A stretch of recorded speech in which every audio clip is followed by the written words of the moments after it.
This podcast is brought to you by the Washington State Department of Health. As we continue to listen, learn, and grow, we are amplifying Black voices and perspectives in an effort to start a new COVID-19 vaccine conversation. We're sharing stories intended to help us navigate this unprecedented time together and to co-create solutions in support of the Black community. Hear these stories at weconsiderwa.org.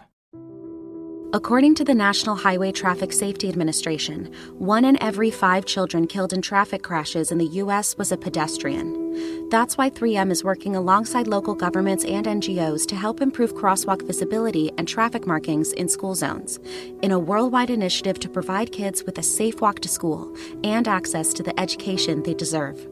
To learn more and take action, visit 3m.com/schoolzonesafety. 3M Science. Applied to life. Hey, this is BJ. Thanks for listening to our show's podcast. If you're a fan of all things geeky, you should check out my other podcast, BJ Shea's Geek Nation. We have new episodes every day, and you can check it out at bjgeeknation.com. Your driver's license is important so you can get back and forth to work, get your kids to school, and back and forth to daycare. If your license has been suspended because you can't pay your tickets, you can't do any of those things. Let's talk about Chapter 13 bankruptcy. You may have heard that tickets cannot be discharged, but they can be dealt with in a Chapter 13 case. Why not come in for a free consultation? The chapter you choose will make all the difference to your getting back, legally, on the road. Let's design a plan to pay off your tickets and restore your license immediately. I'm attorney Travis Gagne. Please contact me today at choosetherightchapter.com. That's choosetherightchapter.com. 99.9 KISW, the Rock of Seattle. Well, I'm glad I didn't bet on this. I would have lost the bet. I was thinking that Nikki Sixx was taking shots at Pearl Jam and Eddie Vedder because of the fact that he wasn't getting enough attention since Pam and Tommy are the big show. It's the big show on Hulu. Wrong. But completely wrong. Matter of fact, this beef now between Nikki and Eddie Vedder may have been started by Eddie. How dare Eddie? Yeah. So he's not a part of the Motley Crue fan club? Scandal. Yes, he's not. Eddie Vedder recently he talked to the New York Times about an early job he had loading gear at a venue, and he said, quote, "I'd end up at shows that I wouldn't have chosen to go to. Motley Crue, F you. I hated how it made the fellas look, the women look. It felt so vacuous." That's a pretty loaded. That's a powerful comment coming from Eddie. I mean, that's gonna piss somebody off, especially Nikki Sixx. Yeah, because he used to have a job where he would help load gear before he moved to Seattle and obviously he wasn't doing this after Pearl Jam. That'd be kind of funny if he was. Hey guys, Eddie Vedder here. I'm the biggest band in the world, but still gonna load your drums. But he was kind of like a roadie or a stage helper, and just said that he didn't like any of those bands that, as he said, monopolized the late '80s MTV and despised girls, and songs like that. Well, yeah. Which, by the way, I mean, it's okay to have an opinion about that and not like stuff. But, when you're somebody who is as popular as Eddie Vedder, you say stuff, someone's going to quote it, someone's going to put it out there. And, of course, it got to Nikki Sixx. Here we go. Because I'm sure Nikki took the high road. Oh, he sure did. He went to Twitter because that's the place you go when you take the high road. Oh, yeah. Nikki said on Twitter, "Made me laugh today reading how much the singer in Pearl Jam hated Motley Crue. Now, considering that they're one of the most boring bands in history, it's kind of a compliment, isn't it?" Which, I get, look, compared to Motley Crue, yes, I can understand that some people might think that, Pearl Jam isn't as exciting, but, Eddie used to climb a lot of stuff, and you wonder if he was going to live or die in some of those shows. It's just so funny that these two mega rock stars are going to, I doubt Eddie's even going to respond. He probably doesn't even care what Nikki Sixx has to say. But it's just funny because the fans are looking their minds. I'm a fan of both, so I'm torn, BJ. I was going to say, who are you going with, Steve? Of course, I'm Team Vedder all the way, man. Team Vedder. Well, now, hold on a second, Steve. Granted, he did say that about Pearl Jam, but then he did take a specific shot at Eddie, so we'll see if this will get Eddie to respond. He said, Eddie's singing style, he says, is like singing with marbles in your mouth. It's very zen. Well, that happened because somebody said someone tweeted at Nikki Sixx saying, "My best friend is about to have a baby. I will recommend Pearl Jam songs to put the baby to sleep. Ha ha ha." And then Nikki wrote, "Or just sing to the baby with marbles in your mouth. Very zen." Yeah, isn't that something? The funny one is that some people are like, of course, jumping in with their 2 cents, and someone's like, "Yeah, Motley Crue's like the biggest band in the world playing arenas. When's the last time Pearl Jam played an arena?" And all these people are just posting pictures from like right before the pandemic of Pearl Jam selling out arenas with no other band. You know what I mean? Actually, right? It was like, but it's like, take the L, buddy, because Motley Crue, fun band and all, but they're not selling out arenas or stadiums without being on a package tour. You know what I mean? Like, unless it's like their final tour, they did pretty well with the arenas, but like they weren't playing stadiums unless they're doing it with 2 other, like Poison and I think Def Leppard, I think it was, whereas Pearl Jam's doing stadiums all on their own.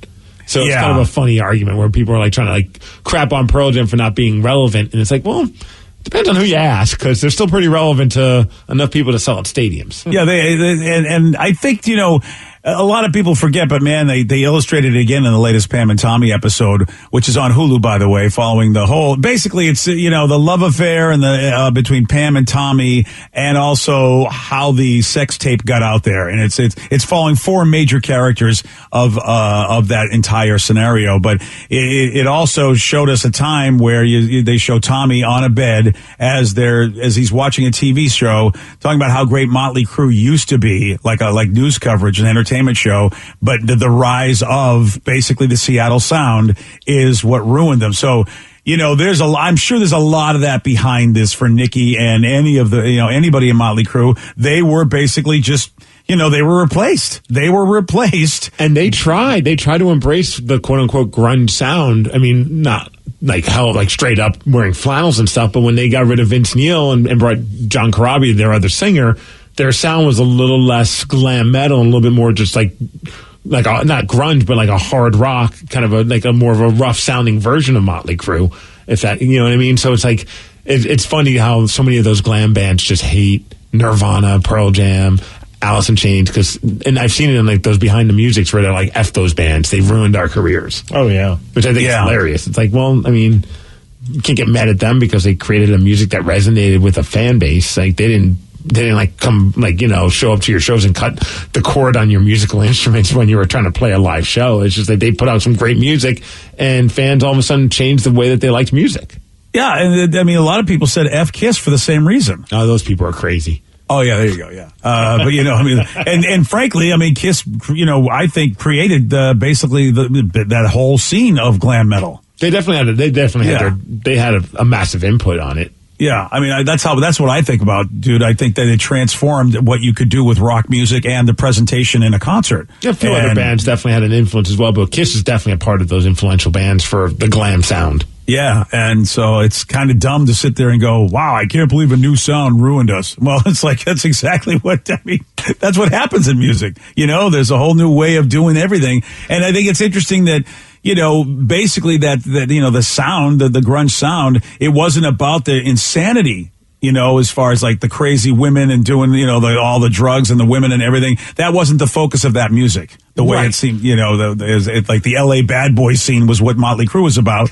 And that was not what the Seattle scene was about. It seemed like it connected with people like myself because there were songs that you could relate to way more than singing about hitting all the strip clubs across the country, which sounds like a blast. Don't get me wrong, but I think a lot of us can relate more to songs that were talking about more personal stuff.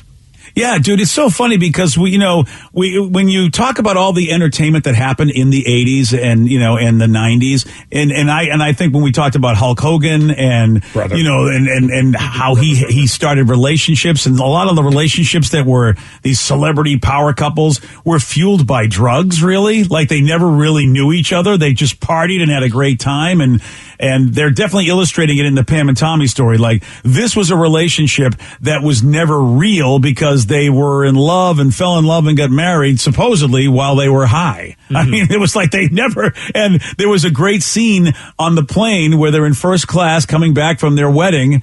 And they look at each other and they don't even know like their favorite foods. They don't even know their full name. And it's really, really awkward. And they're not high, they're just like sober. And the two of them are like, and it was so great. Like they were not getting along until Pamela said, my favorite food is French fries. And then finally Tommy's like, yeah, it's like finally something I can connect with you on sober. I knew a couple people in my life that one where their relationship was fueled solely by drugs, and they ended up going somewhere and getting married together, and on a massive ecstasy binge. And in my head, I'm like, at some point, this is going to not last. Oh yeah, and it didn't. It fell apart rather miserably once they sobered up. The party was fun for like a few months, and then all of a sudden it was like, well, we can't do this every weekend. And then you started to get to know each other. Like, I don't like you when I'm not on this love drug. Yeah. And then all of a sudden it just kind of fell apart. You're like, well, already was on the wall, buddy. Yeah. What to tell you. The tough part about this whole tweet from Nikki Sixx is that he wrote the tweet, but now everyone's crapping all over Vince Neil because Vince Neil's the singer. Because, he took shots at Eddie Vedder's singing style. Oh, boy. And so if I'm Vince Neil, look, and this is one of the few times in my life I'll feel bad for Vince Neil, but you gotta imagine he's like, if he's on Twitter, if he catches wind of all this, he's like, I didn't do any of this. Like, I'm not the one who took shots at Eddie Vedder, and everyone's crapping all over me right now. Leave me out of this. Right. I know I can't sing all that well. Leave me alone. And the sad part is that Eddie started all this. That's the thing he did start it all. And, and Nikki's here to finish it. Yeah, exactly. It's just become ridiculous for both sides. I don't see any reason why either one of them had to say anything. I know Eddie probably thought, hey, look, I didn't like the way, at least he sort of had, I think, a higher road about, he didn't like the way men and women were treated in that world of rock, which, I get it, but still it's a negative thing to say. And it's like, where are you going? But that's, it's for our entertainment. I would love nothing more than for Eddie just all of a sudden a Twitter page pops up and it's Eddie Vedder, and he just did it solely to start fighting with Nikki Sixx on and it's just total, like, the two people that you're on a Facebook post and they just start fighting on like a thread, and you're just like, the two of you are just like, you sound like you're 12. Yeah. Like, I want to see that. I just feel like immature Twitter war between Eddie Vedder and Nikki Sixx. That would be a massive turnaround for Eddie, because I just can't think he would care enough. No. Yeah. I'm sure it got back to me just like, whatever. Yeah, okay. I was just asked like that. Whatever. Somebody asked me, I did an interview. I'm done with all this now. Yeah. Oh, man. There's a Home Depot employee in Arizona that has admitted to swapping out nearly $400,000 in real money with fake bills that he bought on Amazon. He really thought that would work? Right? He really thought that would work. His name is Adrian. You can get fake money on Amazon. Well, it's play money. You can get play money. Yeah, and it's, by the way, it's usually like obnoxiously fake. No. Well, we still have these ones in the studio that we used a while back, and they look like real $20 Honestly, bills. Dude, you're right. Like, you're showing it to me right now, and it looks. Can I see one of those? Yeah. See, off to Fox as I go. But it says right under, though, copy money. Exactly. It says copy money. Paying attention. Yeah. And they don't feel very real. I know, yeah. It almost feels like when you accidentally wash and then dry your money. Oh, exactly. Yeah. I always hate that, because then I give that money to somebody. I'm like, I swear it's real. I laundered it in a weird way. Oh, I see what you did there. Yeah. This Amazon money also had the words "play money" on it too. So but he still did it, man. Money. So but they look very real. I guess he was there. I didn't even know they had this at Home Depot. They're called Vault Associates. And he was in charge of counting the money and taking it to the bank. And over the past 4 years, he's been swapping in counterfeit money. And it's money that he bought on Amazon. How about this, though? So I said he's been doing, he swapped nearly $400,000 in real money with fake bills, which means he had to have that much money in order to do it, play money. And a pack of $100 bills in fake money cost $9. This guy bought way cheaper than real money, man. Yeah, I agree. Brilliant on his part. But he bought more than 3,700 fake 100s in 22 orders over the past few years. That totals to $371,000 in fake money that he bought. And I don't know why he didn't think that much fake money in the system would eventually be seen. And they were basically on to him. We don't know how long, but they were on to him. Do you think they were onto him for a while and just said, let's see how long this idiot does this for? Yeah. You know what I mean? For like poops and giggles. You're like, we're going to bust him. We know where he lives. We have all of his information. We don't have to worry about losing this guy. Let's just keep tabs on how long this goes for before we finally bust him. At least 16 times they saw him doing it. I would do that too. Yeah. Like, hey guys, we got more video of our buddy. And he's admitted to stealing the money and has agreed to pay it all back. It's like, that's $400,000 you got to pay back, pal. I don't know where. I mean, if you're doing this scam in the first place, where are you going to get $400,000? But he took the money. So? That he's just going to give back the money that he took. Well, if he didn't spend it, yes, Steve, you're absolutely right. That is the dilemma. I've got a feeling he probably bought a couple things. Yeah, a couple of Big Macs, maybe a Whopper. Yeah. Now, here's a question. Maybe a Range Rover. He's looking to get 20 years in prison. Now, Steve, if he did actually keep all the money, because he says he paid it all back, then what if he earned interest on the money that he stole? Do you think he gets to keep that? Oh, that's a good question. Yeah, because if he just put it in the bank like a smart guy. If you went and saw Todd Peach and then had it properly invested. Yeah, I mean, I feel like if I were stealing money from somebody and thought I could get caught, if I could pay it all back, then it's like, okay, no harm, no foul. But then again, the banks could say we could have earned interest on this. So does he have to give him interest as well? Probably. Yeah, I don't know if that's going to be his major concern at that point. If he's going to spend 20 years behind bars. Plus, he's also out whatever $3,700 that he spent on all this fake money, right? Yeah, you're absolutely right. And it's I don't know why people think they're going to be able to get away with something like this long term. You can't steal large amounts of money and get away with it. You just can't do it. There's just no way. Sure, you can nickel and dime for a little bit, but you cannot get, once you go over a certain amount of money, all of a sudden people pay attention. And it's just a great example of how greedy someone can be. Like, he got away with it maybe the first time, and then he's just like, well, might as well do it some more. And he kept doing it until finally they were like, wait, something's odd about all this. I don't know if he would have got away with it the first time. Maybe they already knew after the first time. They're just like, let's just see how far this goes. Yeah, again, up to $400,000. So I don't know how many swaps he made. They recorded him making 16 different swaps, and I don't know how many years this has been going on. But man, it's If you're the company that makes the fake money, 4 years they said it's been going on for 4 years, and you see the same guy keeps buying money from you, would you be at all curious why? Or do you just be like, screw it, we're getting his money? Yeah, I think they don't even pay attention. They probably don't even care. No. Yeah. But part of me would just want to be like, hey, dude, what are you doing with all of our money? Like, what kind of parties are you throwing? Yeah, making it rain. I mean, you go to a strip club and make it rain, and then at the end they find out it's not real money. Yeah, we've heard that story before. Yeah, that'd be kind of fun, though.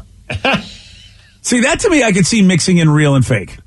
Mixing in real and fake. So it's like, some of it's real. We're good. I think it'd be fun until some bouncer security person just throws you around. Like, hey, here you go. Here's your stage lap dance. And you just get thrown right into the pole. Well, if I only have $100 but I really want to make it look epic, so I get $200 in fake money, mix it with my $100 of real money, and I'm making it rain in dollar bills. Well, hey, who's hurt? I intended to give $100. I feel like you got to get a waiver signed by all the dancers. Yeah. If you could hey, look, just to let you know, I'm going to make it rain. There will be $100 worth of money in there, but you'll also have to kind of go through some of the play money. Is that cool? Oh, jeez. Oh, wow. Okay. This is a lot more complex than I want it to be. At least you're letting them know. I mean, if they say it's okay, then what's the big deal? Then it just looks epic. For the visuals. Exactly, but if they don't say it's okay, then I don't get to do it. You know what I mean? I feel like, hey, look, I'm giving you money. Let me do what I want. I mean, that's legal. You sound like the customers they don't like. Yeah. Well, let's be honest. That's everywhere I go, really. We got a guy that bought 264 lottery tickets, and they were all winners. How so? Oh, I'll tell you all about this at 8:17 on The Rock. BJ and Migs, mornings on The Rock, 99.9 KISW. This podcast is brought to you by the Washington State Department of Health. As we continue to listen, learn, and grow, we are amplifying Black voices and perspectives in an effort to start a new COVID-19 vaccine conversation. We're sharing stories intended to help us navigate this unprecedented time together and to co-create solutions in support of the Black community. Hear these stories at weconsiderwa.org. Wenatchee is gorgeous in the spring with its lush green rolling hills, abundant wildflowers everywhere, and the views of the Columbia River. The local food scene offers an abundant selection of authentic international cuisines featuring the unique farm-fresh ingredients of the region. Wenatchee is also home to award-winning wines, handcrafted hard ciders, and a talented handful of local brewers producing fine craft beers. Visit Wenatchee, the heart of Washington State. According to the National Highway Traffic Safety Administration, 1 in every 5 children killed in traffic crashes in the U.S. was a pedestrian. That's why 3M is working alongside local governments and NGOs to help improve crosswalk visibility and traffic markings in school zones, in a worldwide initiative to provide kids with a safe walk to school and access to the education they deserve. To learn more and take action, visit 3m.com/schoolzonesafety. 3M Science. Applied to life. 99.9 KISW, the Rock of Seattle. Let me tell you about Jalen Taylor. He's from Charlottesville, Virginia. And he decided, you know what I'm going to do? I'm going to buy over 250 lottery tickets. Seemed like a good idea because every single one of them was a winner. What? Whoa. Yeah, I mean, that's... Does he work for the Washington State Lottery? I don't know, whatever lottery. Yeah, the Virginia Lottery Company? Yeah. Right. This happened back in November. He bought 104 pick 3 tickets for a single drawing, and he used the same 3 numbers on every ticket. 960. And I wonder what the story behind 960 was for him. Well, it's close to your favorite number. Yeah, it was maybe he's done the 690 and it just didn't work out well, or yeah, right? Yeah. So those numbers hit the $500 jackpot. Won it 104 times because he got the 104 tickets. $52,000 richer that Jalen was. Do you ever think about doing something like that where it's just like, I'm just going to put $100 down on lottery tickets? Like, my chances have got to improve. And then you realize there's so many people putting down a ridiculous amount of money on the lottery that it's not going to really help you that much. Yeah, I don't even know. I don't even know what he did. Like, I don't even know the lottery to even know what the hell, how that even happened. Even though I just read it and explained it, I still don't understand. It feels like it's like one of those like scratchy card type things that like I don't really pay attention to either. It's the small. Here comes the lotto expert over here. No, it's the smaller ones. They have them here as well. They're the pick 3. So they'll do it like maybe once a week or every so often, or even the daily games where you pick 3 numbers and then they just do those ones. It's like Mega Millions, but just smaller for the states. Okay, so that's what he did. He bought 104 tickets with that 3-digit number, and it came through for him. Yeah. So he picked those 3 numbers, and however many times he did it. Yeah, like 50 times or whatever. And you know what? He did it again. Oh, he did it again last month. He did it again. This time he bought 160 tickets, and so you go, what do you do? 960? No, he picked a different set of numbers. He went 542, and he won a second time. All right, this is super suspicious at this point. I got to imagine they're doing a massive background check to see like how.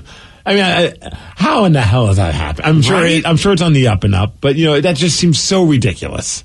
I don't know what the odds are to basically go, all right, I'm going to pick 3 numbers, and then I'm going to pick 3 different numbers, and both times are going to come up when I do that. Yeah, it's insanity. He walked away with $80,000 this time, so he's won $132,000. But again, he's only done it twice. That's insane. It's like he waited.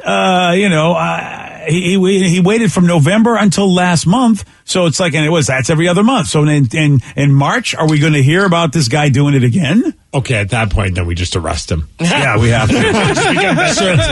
That might be a little bit better. Yeah. We don't really have the jurisdiction to arrest him. A citizen's arrest. Yeah, right. What you're doing just doesn't seem right, even if you're on the up and up. What are the odds? I mean, they have to be astronomical. I know it's only 3 numbers that you get to pick, and I guess it's just 1 through 0. Is that how it works, Rev? Like he's only like 0 through 9 sort of thing. Yeah, like that. Yeah, okay. So 0 through 9. I mean, the combinations. Plus, he plays the waiting game. Which, 1 month he does it, 2 months later he does it again. And the confidence should just go down on 3 numbers for everything. I I would do like $100, but like 100 different variations of numbers. Totally, yeah. Yeah, I mean, he's just like betting on the same horse. But basically, but it's not a horse. It's just random balls that come up. Like that's my point. Like, at least Steve would go like, I'll bet a little bit here on this horse, a little bit on that horse. He said, no, 542 is my horse. I'm buying 100 of the same thing for that. I mean, it's okay. And I was reading that someone asked him like, hey, why'd you go with those? He just said, I quote, had a feeling about those 2 set of numbers. I had a feeling that my buddy told me these numbers that would come up. Oh, I see. He had a fortune cookie and he opened it up and he's like, these numbers, these are the ones I should play. I think Rev is trying to say that the Virginia lottery is fixed. I mean, I may have just watched a heist movie over the weekend and it might just be in my brain. So, it's just these sort of things. Okay. Would any of us be shocked? No.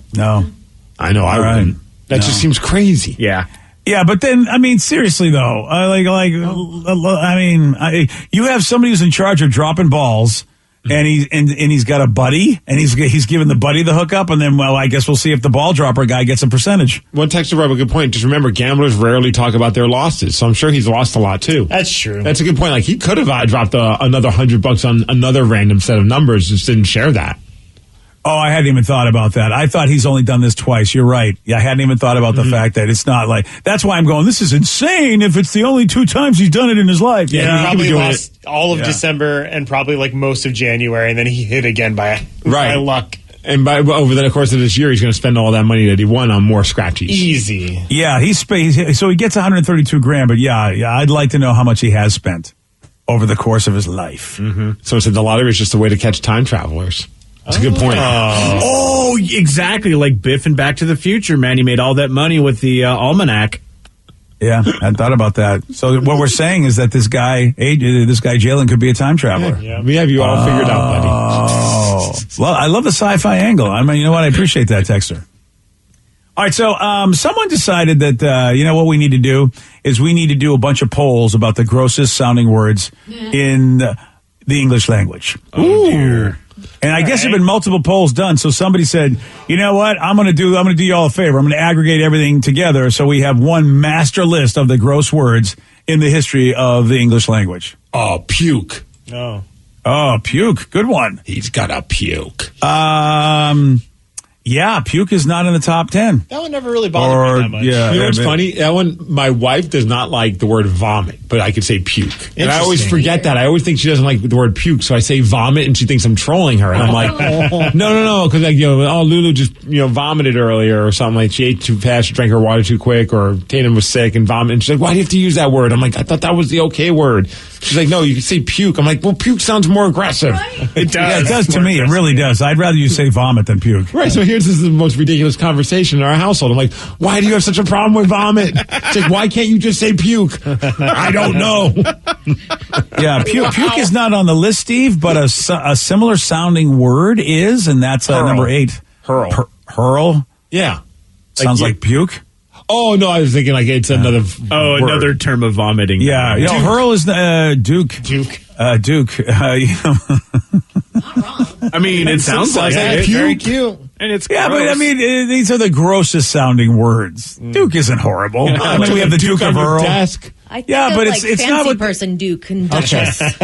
Guys, I'm gonna step this back a little bit because I'm thinking maybe there might be a little misunderstanding of what the topic is. It's not the words with the grossest definitions; it's the grossest sounding words. Okay, I got you. So, in other words, the word by defining it is you go, oh my god, that's gross, like vomit. It's like just the word itself, the way the word sounds is kind of gross to people. So it sounds like puke, but it's not puke. And number 8 is putrid. Putrid. For some reason, people think that's a gross sounding word. Terrible clue. I know, it wasn't a great clue there, nothing man. like puke. Well, I wasn't actually trying to give you a clue. I was actually just sort of going, hey, let me throw this little thing in. You were close with puke. Well, we just play. We do everything like we think it's a game show. So No, I know, you're right. I thought you were Yeah, giving us exactly. clues. I'm like, I damn wasn't. it. I wasn't intending it to be a clue, but I could see how you could think that way. I know what one is on there. Oh yeah, Moist. Yeah. And I number was so 4 on the happy. list. We can say it now. I was so happy when it was a word the other day. I was like, yes, it's going to gross so many people out. That was like the ultimate troll job by Wordle. I agree. When they used the word moist as an answer. That is great. And for me, I don't know why, because to me, the word moist was always associated with either, I can't remember if it was Betty Crocker or Duncan Hines cakes. They had the moist cake. And I always wanted, so for me, moist has never been a bad word. It's always been like, oh, tasty cake. Yeah, it's been about cake, and who doesn't love cake? Yeah, but I can see now. But see, again, Rev, it's weird because I know where you're going, which is what else is about. But again, that's a definition. Mm-hmm. So I mean, moist definitely, is it a gross sounding word? Moist? I don't know why it is a gross word. Yeah. But so many people get so weirded out by the word moist. Yeah. But I mean, pus is number 1. Oh, yeah. Yeah, pus is a number nasty 1. word. Yeah. I'd rather someone say moist than pus. Yeah. Moist pus. That should have been my band when I was in high school. Yeah. Well, there's probably one out there. Now, pus is number 1 overall, but it is the grossest word according to women, not the grossest word according to men. Men actually have a different number 1. So dudes have no problem with puss. Yeah, but I don't even think you'd ever guess this, by the way. I mean, so I'll just say it to you and see what everybody thinks, including Vicky, because it wasn't her gender's number one. Seepage. Oh, wow. Yeah, that's kind of gnarly, man. I don't remember the last time I ever used that word in a sentence. I don't think I ever have. No. I think having to deal with like my sewage problems. Exactly, that's what I think of. Yeah. Sewage seepage is horrible. Yeah. See, I think of like sewage seepage as like the Ninja Turtles, like something oozes coming out of the gutters or something. So I think of it as a more of a cartoony word. Yeah. As opposed to ooze is kind of gnarly too, though. You guys have stumbled onto number 7 on the list. Ooze. Yeah. Wasn't that what they called the Power Rangers stuff? Like there was ooze going on. No, you had that was the Turtles. Oh, Secret of the I thought Ooze. it was both. Oh yeah. Well, I have I'm not a Power Rangers expert. But I do know that Secret of the Ooze was, of course, and was that the eyesight? Was it Yes. Go Ninja Go? Yeah, Yes, it was. That was, of course, one of the greatest songs ever. I don't know if there's a word that really will gross me out. How about number 2 on this list? We'll try it. Okay. How about phlegm? Oh, yeah. I'm just grossed by how to spell it. Like, I struggle with that every time. Yeah. Pop quiz, Steve. How do you spell it? What a P. It does. Yeah. Well, there's a couple of weird letters. Some are silent. HLEGHM. Oh, take out the H and you're a winner. Damn it! You put too many H's in there. Yeah, I did. Too many H's. Yeah. That's why I suck at Wordle. You know which one always gets me is discharge. Yeah. I don't like the word discharge. If they didn't make the top 9 for some reason, they didn't have 10. They just had the top 9, which is why wouldn't you just give discharge its number 10 spot? I'm going to give it number 10. In all fairness, there was a number 10, and there was another one. We just removed it because it's very questionable to say on the air. Oh, really? Yeah. Oh, you want to write it down for me? Yeah, sure. Yeah, write it down for me. All right, so discharge is number 11 then, Danny. Oh. So we got that going for I you. don't like that. Sorry, buddy. Well, we'll see what number 10 was. I don't think we can say that. Of that, it's very, Yeah. it happens in a lot of adult films. Yeah. Here's the thing. Think of Scrooge. Yeah. Yeah. Sure. Yeah. Wow. Yeah. Ebenezer? So basically, it rhymes with it rhymes with Scrooge that you see in adult films. Oh, gross. What about squim? Squim's the word that gets Squim. Wow, Great place. I mean Terrible sound. isn't it funny that you can squim? Now I'm with you. It took me a while. I actually thought that was the real word, but no, actually, it's not the real word. No, I was talking about the town in Washington. Yeah, good job, buddy. No, you did a good. I was like, can you say that? Oh no, wait a minute. He's talking about So there you go. There's all the gross words and Fester's on the list. Mucus is on the list. Uncle Fester's awesome. Yeah, Fester? No, that's fine. Well, things like you don't want something to fester, like a festering wound. Yeah, it still doesn't. I mean, that's what I'm saying. Like, nothing really gets under my skin when it comes to like words. And also, like, okay, I'll throw this out there. It's a little bit different, but it kind of goes with like puking and all that kind of stuff. We're watching a movie where the film, it was obviously fake puke. But my wife was getting grossed out by it. And I was like, why is this grossing you out? She's like, because I'm puking. And I'm like, but it's so over the top fake. And I was like, it just doesn't, like, if it was more realistic, sure. Yeah. There's it's a Netflix movie. It just came out too, with Kevin James. Well, you'll figure it out. The Home Team. Okay. Have you seen this? I have not. I didn't even know this is even happening, but it's an Adam Sandler production. Oh, gosh, of course it is. It's based on the true story of Sean Payton from the New Orleans Saints when he got suspended for Bountygate. Remember when they were like allegedly putting bounties on other players, and he got in trouble for that and then got suspended for a year? Yeah. But they turned that story into a heartwarming comedy of a relationship between Coach Payton and his son. And Rob Schneider's in it. Rob Schneider, of course, plays Rob Schneider's in the it. stepfather to Sean Payton's son. Is Adam Sandler's wife in it? I don't know if she is. Is she? Yep. Then she's she's always in his movies. Okay, then she must be the mom. Yeah, Sean Payton's wife. I would imagine. Yeah, one of it. I'm sure his cousin's in it. Like if you look down the list, you see relatives of Adam in all these movies. It's a dumb sports movie, and I'm of course in.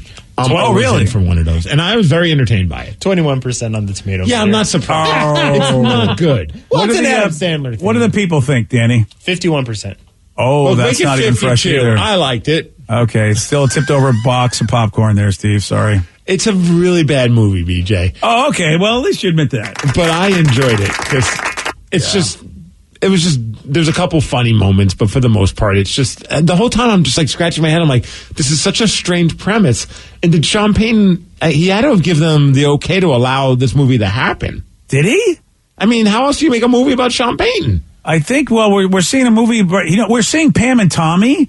Didn't they have to give like an okay to be able to use their likeness? No, this is the hysterical thing about Pam and Tommy. If you see in the credits, it's not even based on a book. It's based on an article that was written. It's not even a whole book. I'm like, how are they making whatever episode series out of Pam and Tommy from just an article that was written? I mean, like, so I don't think they have to get anybody's approval, Steve, to do whatever they want to do. So, yeah, the story's kind of funny, though, because it's like he gets bounced from the NFL for a year. I didn't realize this part of it, but apparently since he wasn't able to coach football, he went back to Dallas to spend more time with his kids and became the offensive coordinator for his son's middle school football team. Oh, man. Was there a bounty gate there?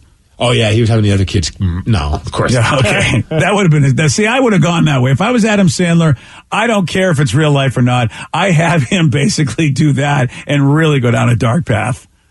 But apparently, yeah, they said it's based on, like, they obviously Hollywooded it up, like the team was made to be a lot worse than it really was in real life. But they said that, yeah, he used simplified versions of New Orleans Saints plays in the playbook for these kids to implement in their season. Look at you. And it was the feel-good movie of the year for you. Well, I don't know if, the year's still short, thankfully. Yeah, so exactly. We're knocking on the door now we're in February.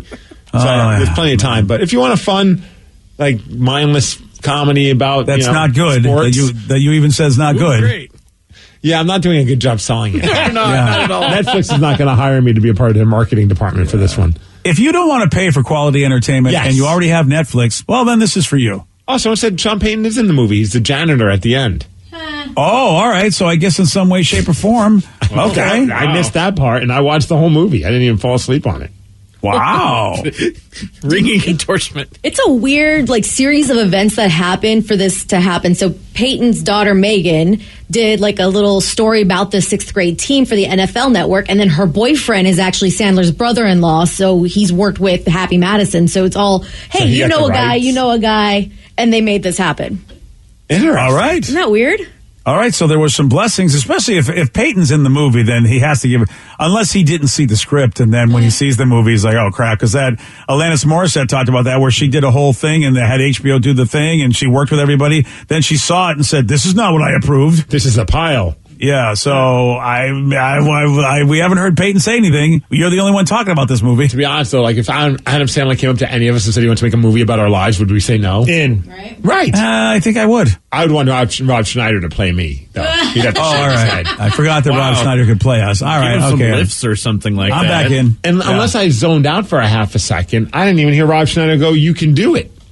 What? Yeah, Which I that's feel like isn't that his disappointing. catchphrase? Yeah. And he's playing a stepdad watching his kid play football. Of all times, you could yell, "You can do it." It's during that. Wow. Yeah, this is disappointing. You know what? They probably would have got fresh on Rotten Tomatoes if he just used that line.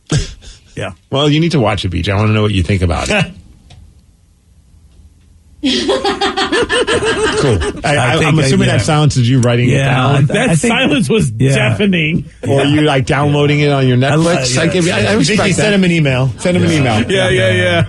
Vicky, I will send an email back, Vicky, with all sorts of viruses if you send me an email telling me to watch that lovely production. Called Home Team on Netflix. Yeah. Oh, thank you for. Oh, yeah. We got it. We're good. We're good. It's we 6 know out of 10 on IMDb. That's above average. IMDb must be high to give IMDb. Yeah, exactly. I haven't seen it, so I can't really comment on it. But it does sound like a movie that I would love to miss. And it's funny because they have all the footage from like that season when they won like the Super Bowl and all that, but they've like they creatively edited it so Kevin James is the coach because Kevin James doesn't look like Sean Payton at all. Wow. Yeah, exactly. And so they were able to get permission from the NFL as well. Yeah, oh yeah. Well, it's Adam Sandler. I think if Adam Sandler asks anyone for anything, I think they're going to say yes. That's really funny. That is pretty wild. That's good job, Steve. Well, I'm here to like see the films that you're not willing to watch. Yeah, you're continuing. You're continuing your streak of great entertainment. It was a bad weekend for entertainment. Yeah, I'd say that one and How I Met Your Father. Yeah, a couple strikes there, buddy. Hey, you Kids really Baking Challenge is still doing good, though. All right, well, that's good news. Yeah, that's a nice. There you go. On Friday, Steve, he did get this one wrong. Utah, Colorado, Arizona, and which other state all touch at one point? Nevada. No. California. No. Washington. No. Oh, sorry, buddy. We were looking for New Mexico. You want a shot at beating Steve? You got a 206-421-ROCK. We're playing Beat Migs at 8:47 on The Rock. Today's podcast was brought to you by Travis Gagne, bankruptcy attorney. Here's another question from a listener. How long is a bankruptcy going to affect my credit rating? Of course, most of the time, by the time we're talking about filing a bankruptcy, the credit has already taken a huge hit. Chapter 7 is going to affect it more negatively than Chapter 13. Chapter 7 stays on your credit report for 10 years from the time you file. It usually takes 7 or 8 years for your credit scores to get back into the normal range in a Chapter 7 case. However, your credit will start to recover even in Chapter 7 after about a year. You'll be able to get credit again right away, usually before your case is even over. Chapter 13 stays on your credit report for 7 years and usually takes about 3.5 years for your credit to get back in the normal range. So Chapter 13 will mean your credit gets better much more rapidly. Thanks, Travis. If you have more questions about bankruptcy, you can reach out to Travis anytime at choosetherightchapter.com. That's choosetherightchapter.com. Thanks for listening. This podcast is brought to you by the Washington State Department of Health. As we continue to listen, learn, and grow, we are amplifying Black voices and perspectives in an effort to start a new COVID-19 vaccine conversation. We're sharing stories intended to help us navigate this unprecedented time together and to co-create solutions in support of the Black community. Hear these stories at weconsiderwa.org.